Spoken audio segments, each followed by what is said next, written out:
Bakit ang tagal mo? Na-retouch lang ako.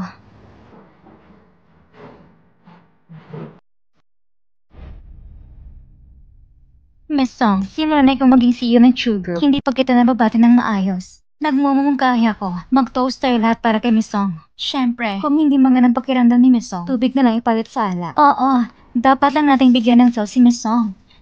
Tanda ko pa, dati siyang taon ng ginoong yan. Bakit hindi siyang maunang mag-toast?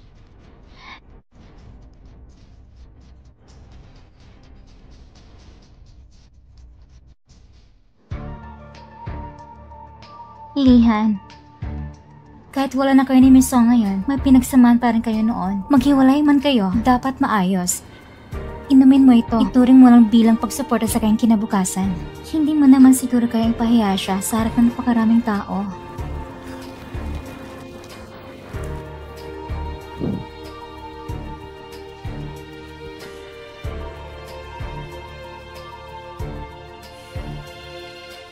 Miss Song.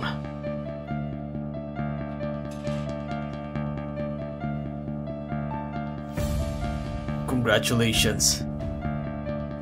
Salamat.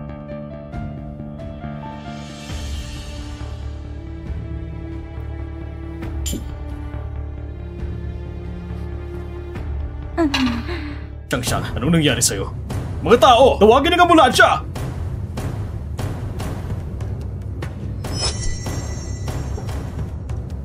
Anong ginawa mo sa kanya? Lihan, alam mo dapat na hindi siya matatanggap ni Lolo. Tinutulungan kitang gawin ang mga bagay na hindi mo kayang gawin. Sung Xiang, kung may sisihin ka, sisihin mo ang sarili mo sa pagdadala ng anak na hindi dapat sa'yo. Dok, kumusta si Xiang? Anong lagay niya? Buti na't naagapan. Kaunti lang gamot na nainom ni Miss Song, kaya nairtas pa rin ng bata. Salamat naman. Salamat naman. Nagpapanggap ka pa? Yung basong yon, ikaw mismo ang nag-abot kay Xiang. Yung mga ayaw hindi inaabandona ang mga anak, binigyan mo pa siya ng pampalaglag? Hindi ako yon. Hindi ako. Yan ang sabihin mo kay Xiang. Ang pagkakakilala niya sa'yo. Isa siyang malas sa 8 henerasyon.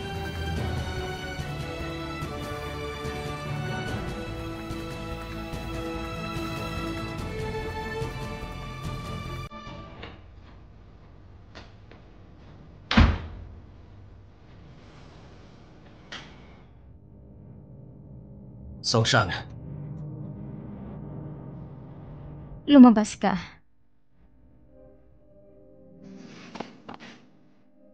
Song Xiang, pwede ba tayong mag-usap?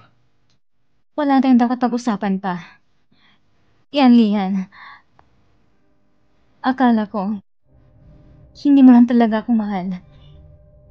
Pero hindi ko akalaing ganun ka ng kalupit. Hindi mo kayang tanggapin ng isang bata.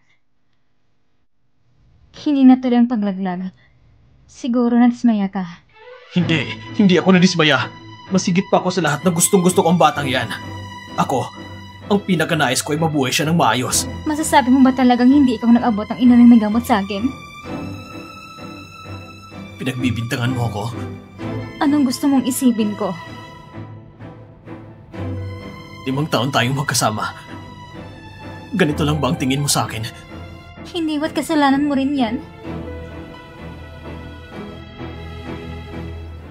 Oo na. Kasalanan ko ang lahat ng nakaraan.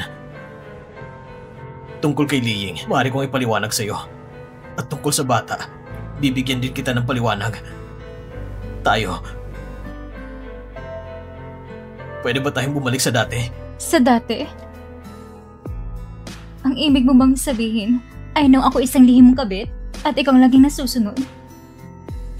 Pasensya na, ang ganong kababang pagkatao, minsan ko lang maranasan yun. Hindi yun ang ibig kong sabihin. Ay ano nga ba? Yan, Lihan. Sa 5 taong pagsasama natin, ginawa ko ang lahat. Ibinababa ko na sarili ko hanggang sa dulo. Basta't lumingan ka lang sa akin. Basta't isang hakbang ng pasulong, susunod kita ng habang buhay. Pero ikaw, ikakasal ka na. Ang fiancé mo, binigyan ako ng gamot. Gusto mong sabihin na hindi mo yun inuutos? Na wala kang alam? Songxiang, pakinggan mo muna ako. Ako at si Liying. Ayokong makinig! Umalis ka na lang. Songxiang. Umalis ka na!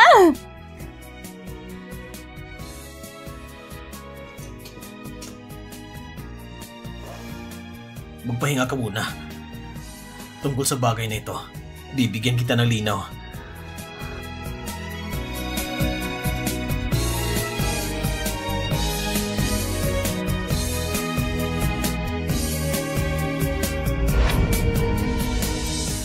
Walang iya! Bakit mo biglang kinansila ang kasal? Ginagawa mo bang laruan ng uyo ng pamilya yan at Lee? Lolo, ang paborito mong maging manugang, sinubukang ipalaglag ang anak ko. Ito ba ang babaeng pinili mo para sa akin?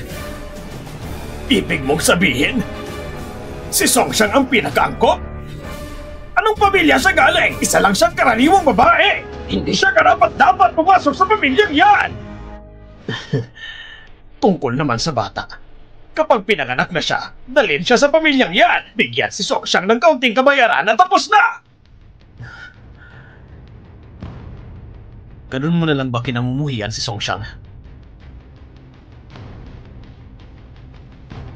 Yan, Lihan, binabalaan kita. Ang gaya ni Songxiang, hindi karapat dapat maging manugang ng pamilya yan! Hanggang ngayon, iniisip mo pa rin siya? Ano? Sa mga tao na to, masyado ba akong naging mabait sa'yo? O naging mabait ako masyado kay Songxiang?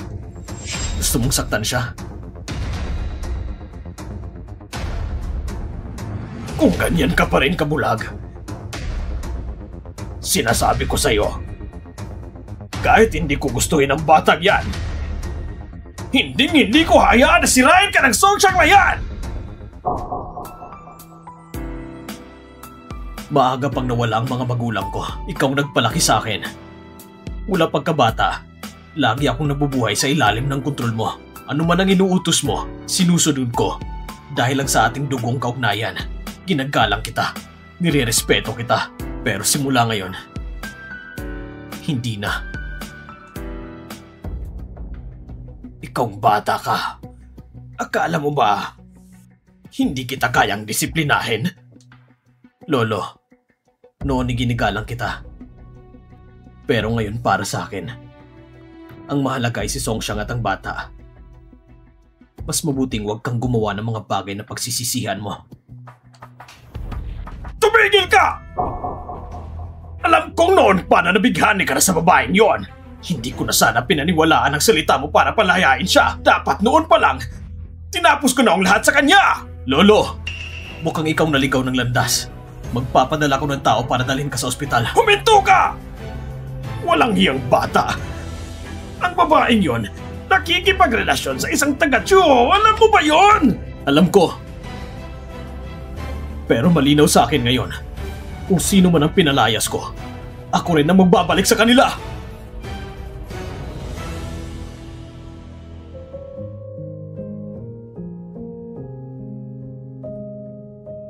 Bakit ang bilis na discharge ka na? Sa loob ng 2 araw, anniversary ng True Corporation. Ngayon ay tinanggal ng Yan Group ang pamilyang Lee sa partnership. Siguradong pupunta sila para humabol. Sinaktan niyang anak ko. Kaya kailangan niya pagbayaran yon. Maligayang pagdating sa lahat. Itong si Sushang, galing ng mga diskarte niya. Noon, binabantayan siya ng kuya ko. Ngayon naman, saan kanya si Sushun? Hindi ko talaga alam ano nakikita nila sa kanya. Siguro kasi, sa mga babaeng gusto magkaangat gaya niya, may mga kakaibang paraan talaga. Pero ako, wala talaga akong gusto sa kanya. Pero, Ying, bakit kaya nagkipag-iwala sa'yo ang kuya ko? May nangyari ba sa inyo? May konting di pagkakaintindihan lang. Kami kasi, nagkaroon ng kaunting gusot. Kaya pinasama kita ngayon. Gusto ko lang makipag-usap sa kanya ng maayos.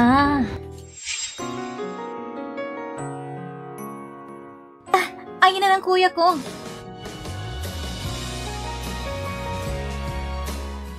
Songxiang. Lihan! May gusto sana akong sabihin sa'yo. Pwede ba?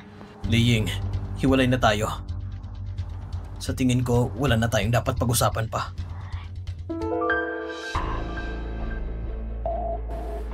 Kasalanan ko ito. Dahil sa ating matagal na pinagsama mula pagkabata, patawarin mo na ako, pwede ba? Alam kong mahalaga sa'yo ang batang dinala ni Miss Song. Mula ngayon, ituturing ko na rin siyang anak.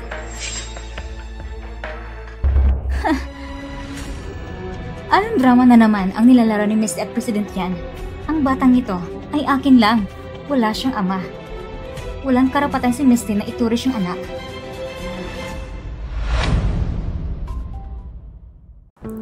Songxiang.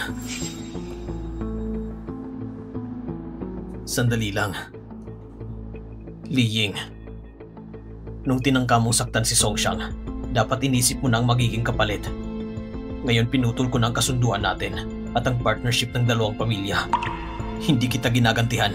Iyon ay alang-alang na lang sa pagiging matagal na magkaibigan ng pamilya. Mas mabuti siguro kung tumigil ka na. Ang bait mo talaga, President Yan. Pero ako, hindi. Sinaktan mo ang anak ko. Hindi pwedeng walang kabayaran, Miss Lee. Anong ibig mong sabihin? Sigurado kung malalaman mo rin agad.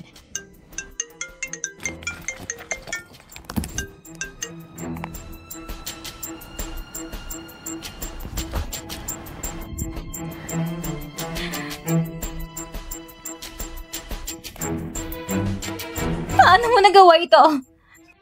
Paano mo nagawa tagahin ang buong Lee Group? Wala na kayong protection ng Yang Group. Akala mo ba ang Chu Group mahihirap ang ibagsak ang Lee family? Kung nagkamali ka, dapat handa kang managot. Lahat tayo, walang exemption. Lihan, iligtas mo ang Lee family. Magkaibigan ng pamilya natin sa loob ng maraming taon. Ang Lee family namin ay buong puso sumuporta sa Yan family. Kaya mo ba panoorin kami mabangkarote? Li Ying. Ang lahat ng ito, hindi ba't ikaw mismo ang may kagagawan? Ang sarili mong kasalanan, sarili mong pasanin. Songxiang, alam kong marami akong ginawang kasalanan sa'yo, pero ang lahat ng ito ay kaya kong ipaliwanag. Bigyan mo po ako ng isang pagkakataon, pwede ba? Nasaktan na ako. Tumigil ka na. Lihan, hanggang ngayon, hindi mo pa rin nauunawaan. Siya ngayon ay kasama ni Chusun. Kumapit siya sa pamilya Chu, isang mataas na pamilya. Songxiang, ano man ang kayang ibigay ng pamilya Chu, kaya ko rin ibigay sa'yo. Bumalik ka lang sa akin, pwede ba? Hindi, President Yan. Tandaan mo, wala nang babalikan pa sa atin. At ang nakaraan na iyon, ayoko na ring balikan. Inaanyayahan natin ang presidente ng ating kumpanya, si Miss Songxiang, para pamunuan ng selebrasyon ngayong taon.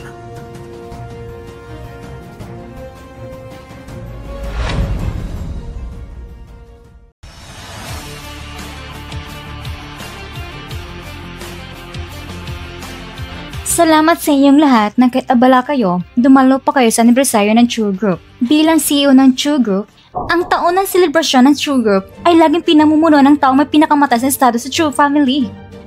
Miss Song, anong karapatan mo na pamunuan ang Chu Group?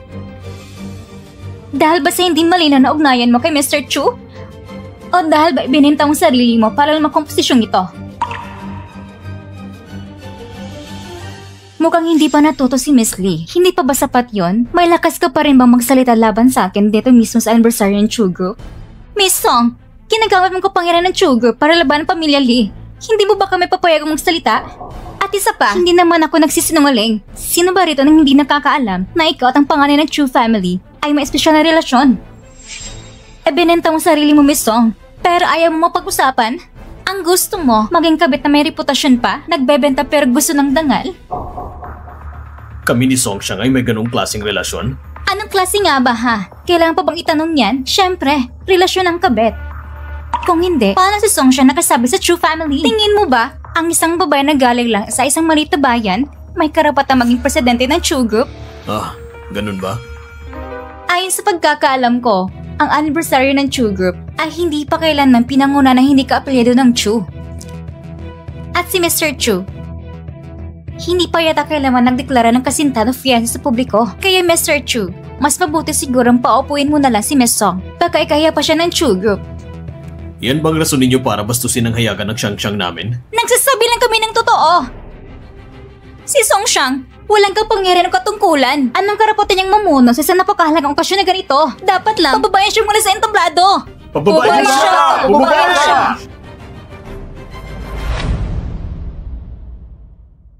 Sino ba kayo? Karapat-dapat ba kayo magpababa sa Xiangxiang namin? Nasabi ko na ba sa inyo na si Xiangxiang ang prinsesa ng pamilya Chu, ang pinakamamahal na anak? Ibig sabihin, si Songxiang anak ng babae ng Chu family na natagpuan nila ilang taon na nakalipas? Imposible! Ano anak ng Chu family? Sinungaling, hindi mo lang ba ginagamit ang katotohanan na hindi namin nakita ang tunay na anak ng Chu family para ikaw ba si Songxiang at lokohin kami? Miss Lin, anong karapatan mo para sabihin hindi ako anak ng Chu family? Basta sa pagiging kabit mo sa pinsan ko ng 5 taon, kung ikaw nga talagang tunay na anak ng Chu, bakit ka papayagan ng pamilya Chu na gawin yun? Ano daw? Ang presidente mismo ng Chu Group? Dati raw naging kabit ni Mr. Yan? Hindi mo pa ba alam? Balita kasi na si President Song ay personal secretary no ni Mr. Yan. 5 taon sila magkasama sa lahat ng bagay. Ibig sabihin pala, may relasyon talaga sila noon. Private secretary, di ba? Alam na ng lahat ang ibig sabihin yan. Tama. Dati nga kung to ang pinagkakatiwala ni Mr. Yan. Pero ang relasyon namin ay malinis at profesional. Hindi ko kailanman hinangat ang anumang kapalit. At noong nagpasya si Mr. Yan na makipagsundong magpakasal kay Miss Lin, ako at siya, matagal na kaming formal na naghiwalay. Miss Lin, wala ka ng dahilan para patuloy na gamitin ang pagiging ex ko kay Mr. Yan. Para ako siraan pa. Pwede ba? Miss Song, ang galing mo talagang magsalita. Pero anong kinalaman yan kung ikaw nga ba'y tunay na anak ng Chu?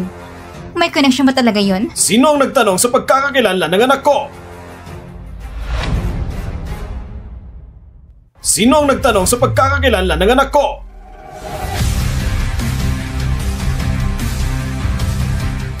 Pa, bakit ka nandito? Kailan ka bumalik ng bansa? Ngayong araw din, kakarating lang ng eroplano. Ang mahal kong anak ay inaapi. Siyempre, kailangan kong bumalik at ipagtanggol ka.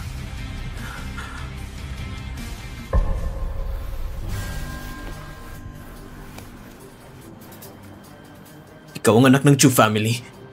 Bakit sa 5 taon nating pagsasama, hindi ko ito nalaman? Mr. Yan, alam mo sa sarili mo kung anong tingin mo sa akin ng 5 taon. At kung gusto mo ba talagang malaman? Dahil may nagdududa sa pagkatao ni Xiangxiang, dito mismo ay formal kong idinideklara si Songxiang ay tunay na anak ng pamilya Chu. Siya ay si Chu Boye.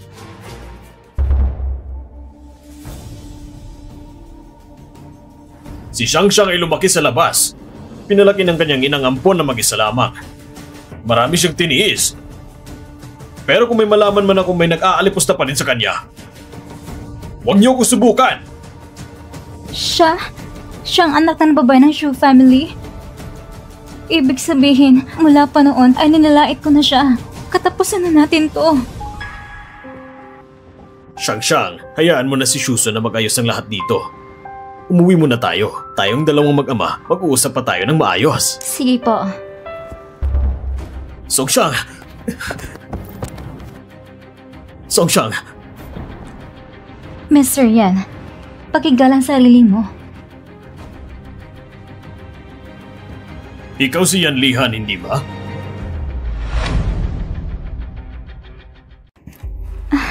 Pa, Kailangan kong sabihin ito. Iho, nung mahal ka ng anak ko, pati ang Chu Group iniwan niya yon. Handa siyang manatili sa tabi mo bilang isang hamak na sekretarya. Pero ikaw, anong ginawa mo para sa kanya? Mula nang binigo mo siya, huwag mo na siyang guluhin pa. Mahal niya ako. Kaya siya nanatili sa tabi ko. Kung hindi, ano? Ang isang tunay na anak ng Chu family, bakit bababa ang antas para lang maging sekretarya? Ang pagmamahal niya sa'yo, ikaw mismo ang sumira! Ako? Naalala ko pa, sabi ni Xiangxiang, dahil sa'yo, natutunan niya maging sekretarya. Natutunan niyang itago ang damdamin niya. Natutunan niyang umiti sa sakit. Hanggang sa nawala ang sarili niya. Gusto lang naman niyang maging sekretaryang tutulong sa'yo. Isang taong sumusuporta sa karera mo. Pero anong ginawa mo?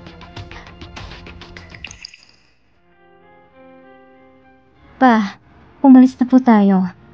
Tapos na kami ng taong yan. Mabuti. Ang marunong bumitaw, Yan ang tunay kong anak. Tayo na. Umuwi na tayo. Siyang.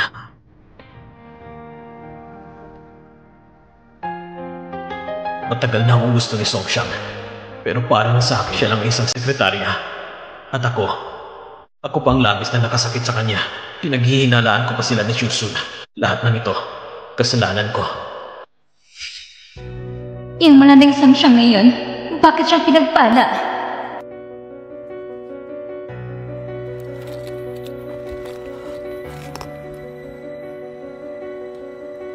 Hello? May oras ka ba?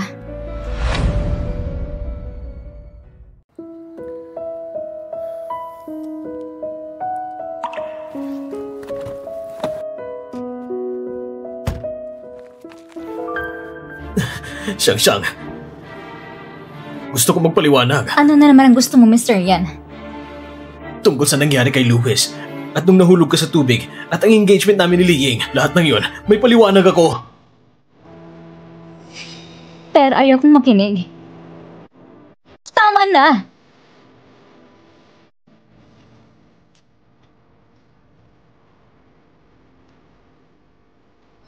Siyang!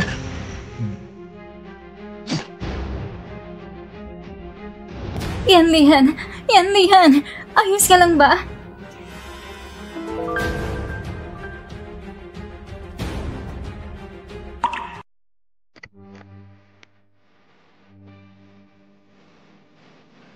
Yan, baliw ka ba? Bakit ka nagpasaksak? Ayos lang ako. Siyang. Patawad.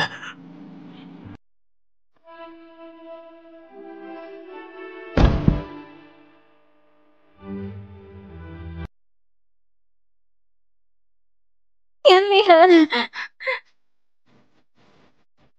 Saklolo!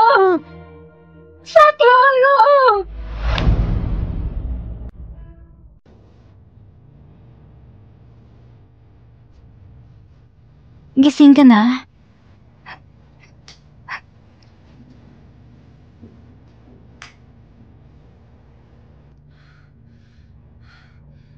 Buti na lang wala kang lagnat. Masakit pa ba ang sugat mo? May ibang bagay pa ng katawan mo na hindi komportable? Tatawagan ko na lang, doktor. Songxiang. Miss na kita. Sabi ng doktor, yung saksak sa'yo, kunti na lang, puso ng tinamaan para iligtas mo ako. Handa ka bang mamatay? Hindi ko naisip yun sa oras na yon. Siguro sa kabutihan ng puso ko. Mas mahalaga ka pa kaysa sa buhay ko.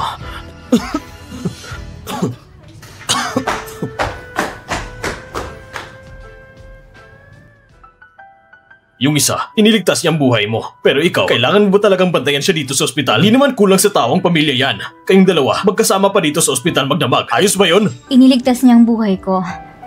Bukod pa doon, ang dapat at hindi dapat namin gawin, nagawa na namin. Wala nang dapat ikahiya. Siyang, ayaw ko nang namasaktan ka ulit. Hindi na mangyayari yon. Babantayan ko siya sa ospital hanggang siya makalabas. Isusukli ko lang pagliligtas niya sa akin. Utang na loob lang ito. Tungkol naman sa iba. Kuya, huwag kang mag-alala. Hindi ko na uulit ng pagkakamali ko. Pangako. Sige na nga, pero mag-iwan pa ako ng bantay dito. At hindi ka pwedeng tumanggi. Para din ito sa reputasyon mo.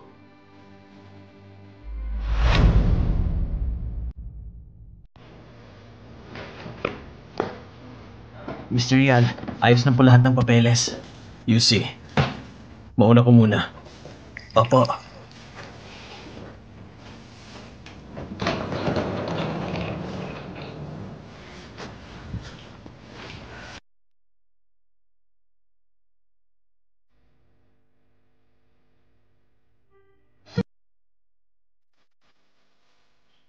Matapos mag-utos si Liying ng pagpatay, tila naglaho siya na parang bula. Nag-aalala lang ako. Na baka balikan ka pa rin niya. Bumalik ka na lang sa piling ko. Hayaan mong protektahan kita. Hindi pwede. Bakit? Hindi ba nito mga nakarang araw, maayos naman tayong dalawa? Ang lahat ng pag-aalaga ko sa iyo itong mga araw ay kabayaran lang sa pagligtas mo sa akin. Wala nang iba. Wala kang dapat ipagpalagay. Pero, Mr. Yan, alam mo naman, hindi na tayo pwedeng bumalik pa. hindi. Pakinggan mo munang paliwanag ko. Mahal kita. Minahal kita noon pa man. Noon, masyado akong mayabang at maling inakala ang nararamdaman mo sa akin. Kaya mo pa sinabing mga ito. Medyo, Hindi. Hindi pa huli para sabihin ko ito. Gusto kong malaman mo ang tunay kong nararamdaman. Tungkol kay Louis. Nandun lang ako ng araw na yon. Gusto ko lang malaman kung anong totoo mong nararamdaman. Ang nangyari noon ay pagkakamali ko. Yung sa pagkahulog mo sa tubig, maaari ko ring ipaliwanag yon. Hindi kita sinagip kasi, Xiang, may masamang nangyari sa adoptive mom mo!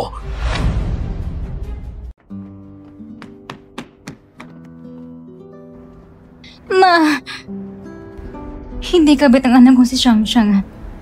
Hindi siya kabit. Hindi siya kirida. Ma!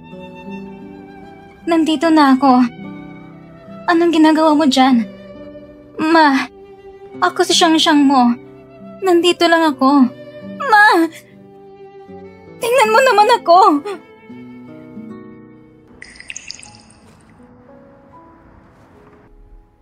Xiang? Nandito ako. Bumaba ka na. Pwede ba? Mataas dyan. Delikado, ma. Ikaw ba talaga si Xiang? Xiang! Miss na miss ka na ni Mama.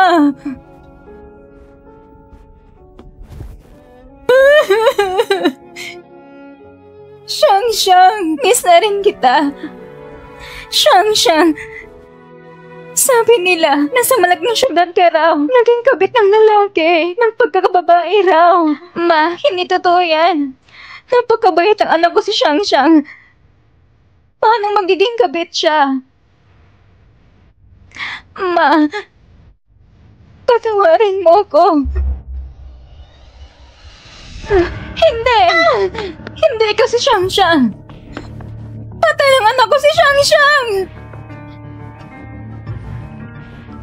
Xiang, anak ko si Xiang. Lalapit na si Mama sa'yo. Ma! Wag! Ma!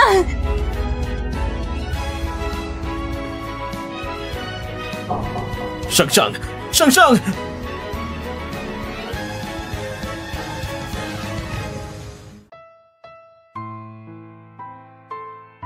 Sinuri ng CCTV. Ayon sa footage, may isang babae na nakadamit bilang tagapangalaga na pumasok sa kwarto ng ginang. At narinig sa video ng mga salitang kabit, kirida at anak sa labas. Pinagtanong ko na sa mga tao doon, walang nakakilala sa babaeng yon. Si Liying. Ginawa ni Liying para balikan si Xiang. Kasalanan din natin. Hindi natin inakala makakapasok siya doon. Ginawa niyang lahat para na makapasok sa pasilidad at galitin na nga nila Xiang para magkasakit. Hindi pa siguro doon nagtatapos ito. Anong ibig mong sabihin? Magtatalaga ako ng mga tao. Isumitin mo muna ang ebidensyang nakuha sa himpilan ng pulis.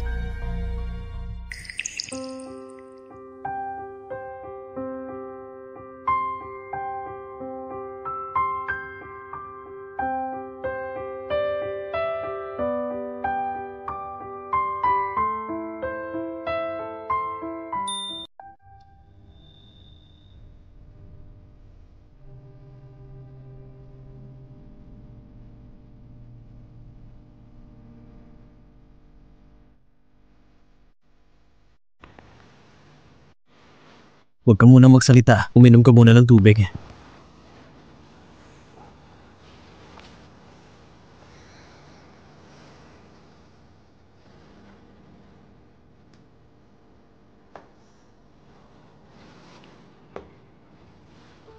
Wala nang yumao. Ang mama mo siguro ayaw din makita kang ganito. Malungkot at nagdurusa. Alam ko, kung hindi dahil sa akin, matagal na siyang namayapa. Ang totoo, hindi ako tunay niyang anak. Dati siyang may anak na babae. Ang pangalan ay Songxiang. Pero nung 3 taong gulang pa lang siya, namatay na siya. Nagtagpuan ako ni Mama. At tinuring niya akong anak, pinalaki niya ako. Pinangalan din niya akong Songxiang.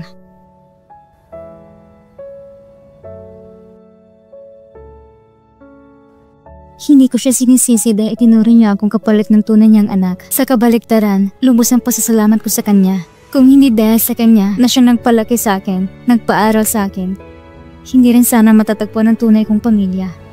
Alam mo ba, inabandon na rin si Mama dati. Niloko siya na isang lalaki para maging kabit. Pero minahal niya talagang lalaking yon. Kaya kahit nalaman niyang buntis siya, nagdesisyon pa rin siyang ipagpatuloy ang pagbubuntis. Lagi yung sinasabi sa akin noon, ang mga babae dapat may danga at pagmamahal sa sarili. Kapag nagkarating sa malaking lungsod, huwag papayag na maging kabit. Kaya nitong mga nagkaraang taon, hindi ko siya nagawang harapin dahil takot ako.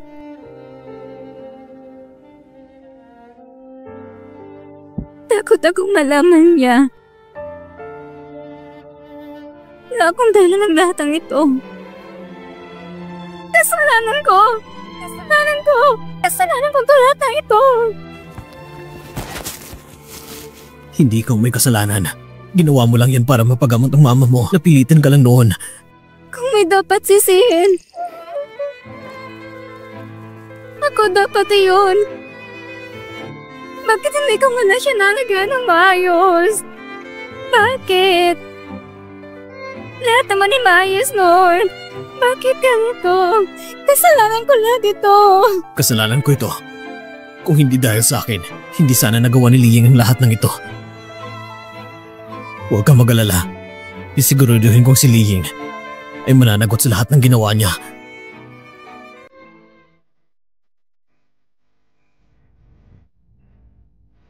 Mauna na kayo.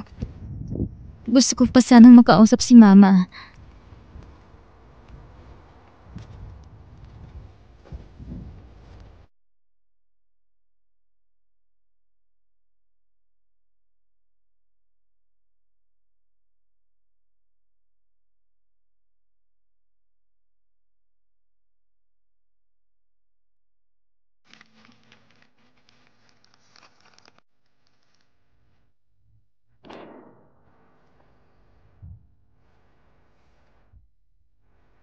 Ma,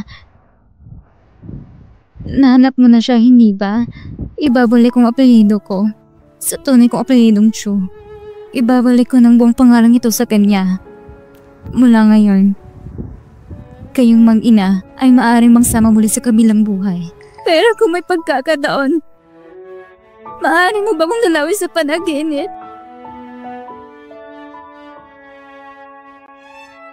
Ako, mamimiss talaga kita.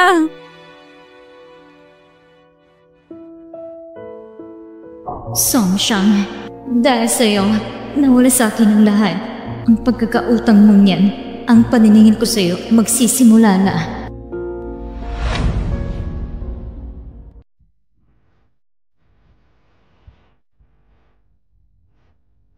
Ma, kailangan ko nang umalis. Huwag na po kayo mag-alala sa akin. Babalik pa ako para dalawin kayo.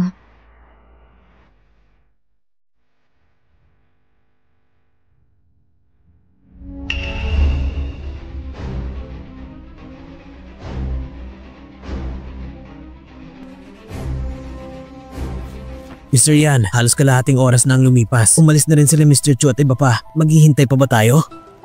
Kalahating oras na? Wala pa ring balita si Binibining Su. Tayo ba eh? Mr. Yan!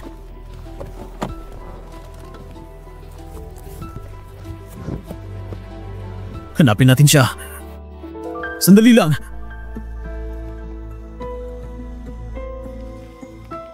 Kung hindi ako nagkakamali, ito ang hikaw na sinuot ni Songxiang bago siya umalis ngayong araw. Mukhang nakidnap siya. Alamin mo ngayon din kung sino ang mga dumala sa puntod ngayon. Lalong-lalo na ang mga kahinahinalang kababaihan. Pinaghihinalaan niyo ba na si Lihing ang dumukot kay Binibining Song? Iilan na nga may alam sa tunay na pagkatao ni Song Xiang. Bukod sa kanya, wala na akong naisip na may dahilan para dukutin siya. Opo, iimbestigahan ko po agad.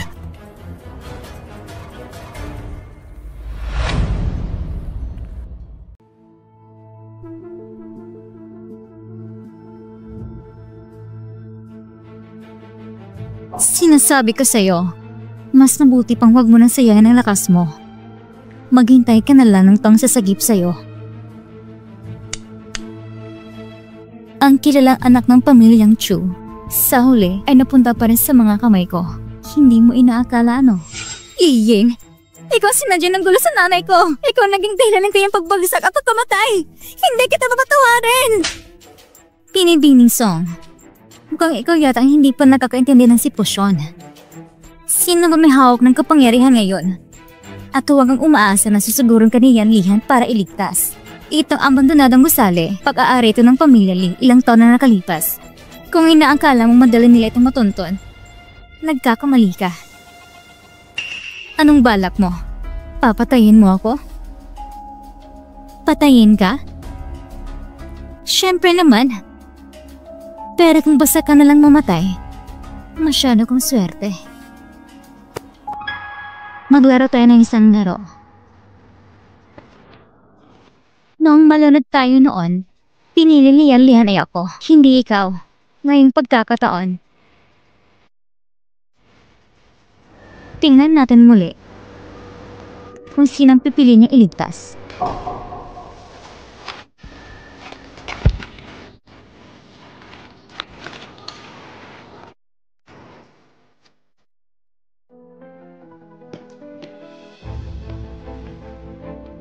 May bakas na ba kayo? Buong pwersang nakikipagtulungan ng pamilyang Li. Pinayagan nila tayong sisiyatin ng lahat ng ari-arian ni Li Ying. Pero wala kami nakitang kahina-hinala. Ituloy ang investigasyon.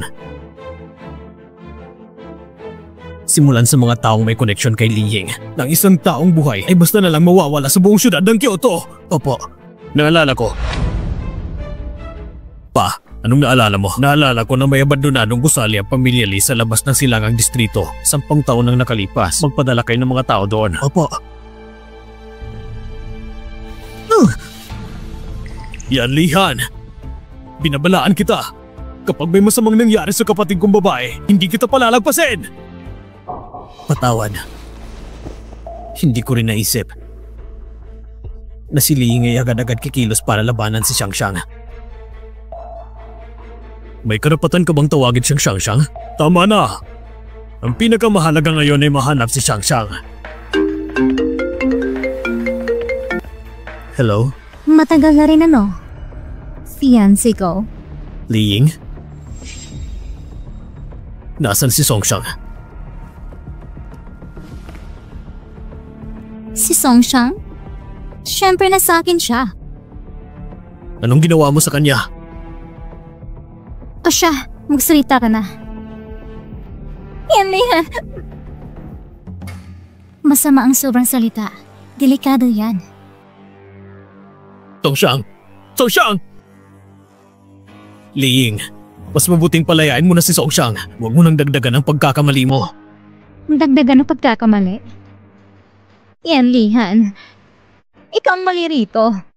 Klarong-klaro na ang lolo mo, akong gusto niya mapagnasawa mo. Pero ikaw pang kusa lumapit sa babaeng walang hina si Song Xiang.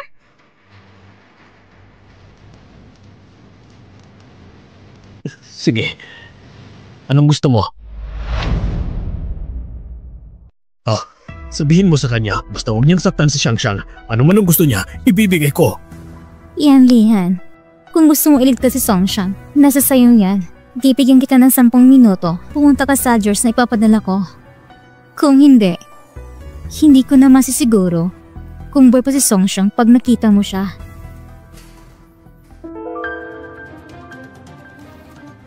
Abandonado gusali yun! Sa silangang labas ng lungsod! Hintayin mo lang ang palabas. Magsisimula na. Lihin, mukhang baliw ka na talaga. Oo! Baliw na ako! Hindi ba't kayong lahat ang dahilan? Huwag kang mag-alala. Kahit sa impyerno ako mapunta, isasama kita. Hintayin na lang natin. Tingnan natin ngayon kung sino sa akin matatalo. Ako ba o ikaw?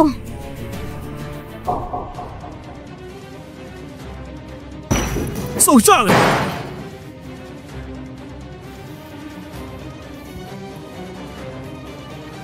Li Ying, nandito na ako. Nasaan si Song-Shang? Huwag ka munang mainip, Yan Lihan. Nakita mo na bang dokumento dyan? Iyan ang deed of transfer para sa lahat ng shares ng Yan Group. Alam ko, ang Yan Group ay ang buong buhay mo. Parang pauna lang Yan Group. Ilang taong kang nagsikap, ilang pawis at duwa ang binuhos mo. Pero, kung gusto mong mailigtas si Song-Shang, kailangan mong pirmahan ang kontratang iyan. May 10 minuto ka lang para magdesisyon. Nasaan si Song-Shang? Gusto kong malaman. Ligtas pa rin ba siya ngayon?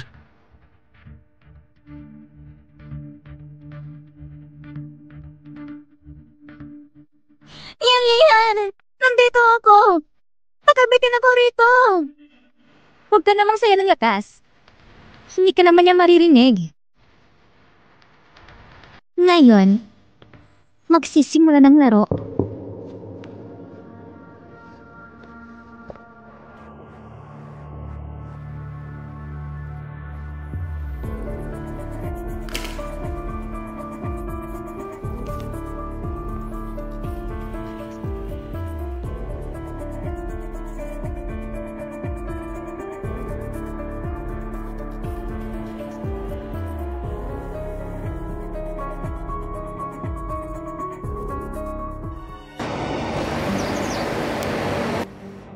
Hulaan mo.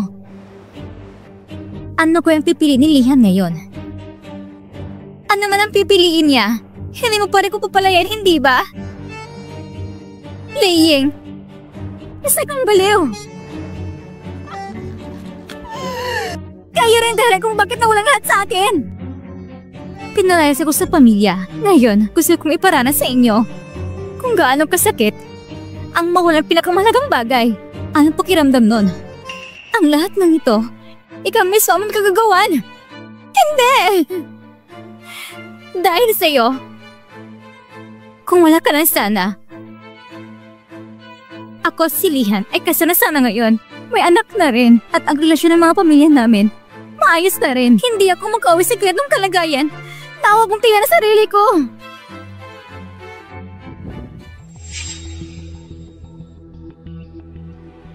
Dalawang minuto na lumipas.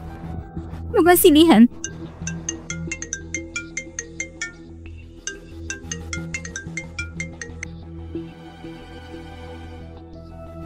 Pinirmahan ko na. Nasaan na siya? Totoo bang pinirmahan mo? Isa lang ang tanong ko. Nasaan siya? Sa rooftop.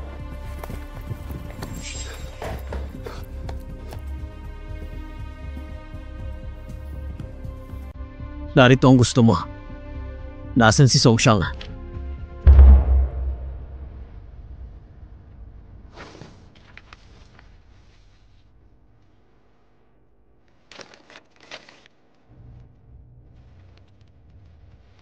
Imposible. Ito ang buong pinaghirapan mo ng ilang dekada. Para lang sa isang babae, di tao mo ng ganoon kadali. Nakalimutan mo na ba ang lolo mo at lahat ang umasa sa isa pamilya? Yan, Lihan! Tama ng sapsat mo. Pinirmahan ko ng mga papeles. Nasaan na si Song-Shang? Palayain mo siya agad. Yan, Lihan. Ang tanga mo talaga. Ganito ang galit na Lihan sa akin. Palaging mo ba talaga palalayain niya ako? Song-Shang!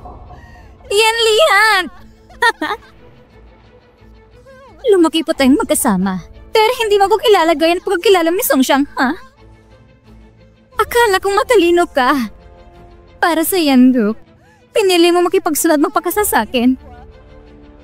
Pero ngayon, Para lang sa babaeng iyon? Handa mo isubong lahat ng meron ka? Ha?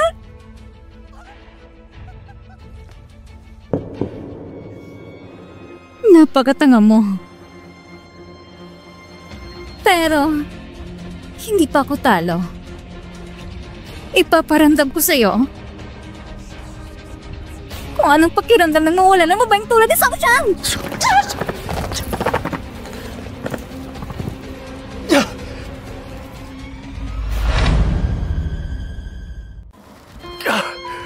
Song-chan! Huwag ka matakot! Ililigtas kita! Yanlihan, bakit ka gaya magsakripisyo para sa akin? Para iligtas ako, isinoko mong kumpanya mo. Kasi mahal kita! Oh, Song-chan! Noong araw na yon, doon sa swimming pool, nahuli sa CCTV sa loob ng kwarto at nakita ko doon si Lia nagtunak sa'yo sa tubig. Patawad! Noong araw na yon, hindi kita nailigtas dahil kung nailigtas kita, sigurado hindi ka nalang palalagpasin. Ginawa ko yun para protektahan ka. Pero sa huli, nasaktan lang kita. Pero sa pagkakataong ito, hindi ko nahahayaang masaktan ka ulit ng kahit sino, pati ng sarili ko. Parating na si Susun at Uncle Chu. Huwag ka mag-alala. Ligtas ka na. Yanlihan, hindi ako pumapayag. Shang-Shang! Ulihin si Liying! Maghanap kayo ng hagdan! Iligtas si Shang-Shang!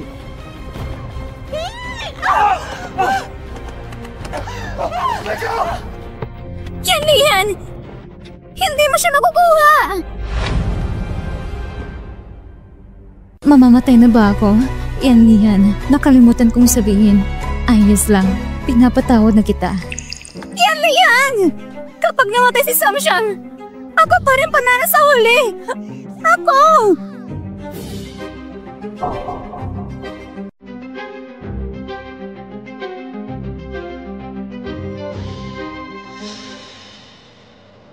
Buti na lang. Buti na lang.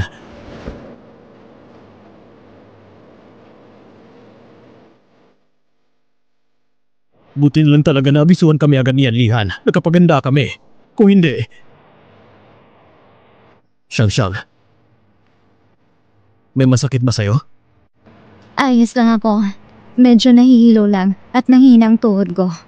Yanlihan, talagang pinirmahan mo ang kasunduan ng pagbebenta. Hindi ka ba natakot na sa huli? Matalo ka na nga, mawala pa ako. Ang mahalaga lang sa akin ay ligtas ka. At kung mawalan man ako ng lahat, si Uncle Chu, alang-alang sa'yo. Tutulungan pa rin niya ako makabangon muli. Pa! Nagpaparinig ka na agad ngayon? Gusto mo agad akong sagutin?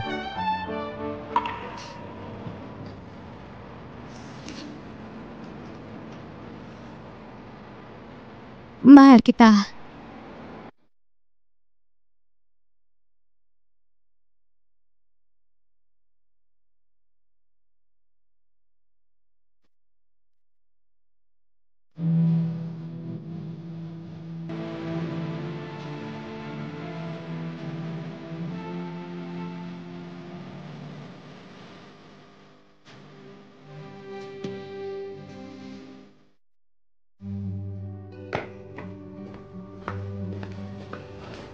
Ginong yan, si President Yan at si Miss Song. Sa wakas ay nagkatuluyan, si President Yan binalak na rin niyang mag-propose.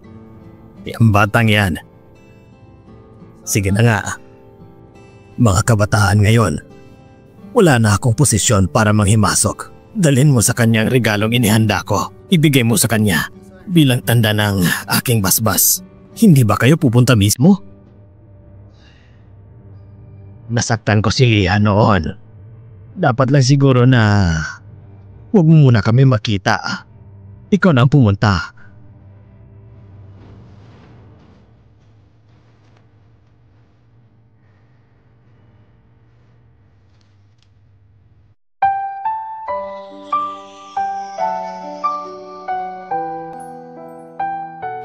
Anong ginagawa mo?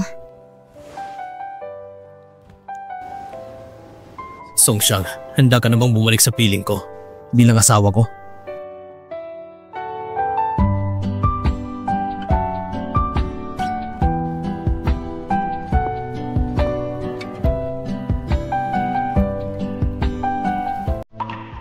Ang singsing na ito, matagal ko nang dinadala. Inaantay ko lang ang araw na maisuot ko ito sa'yo. Hindi kailanman sumagi sa isip ko na hindi kita papakasalan. Sa puso ko, ang babaeng dapat kong pakasalan ay ikaw lamang, simulat sa pool. Pumapayag ka bang magpakasal sa akin?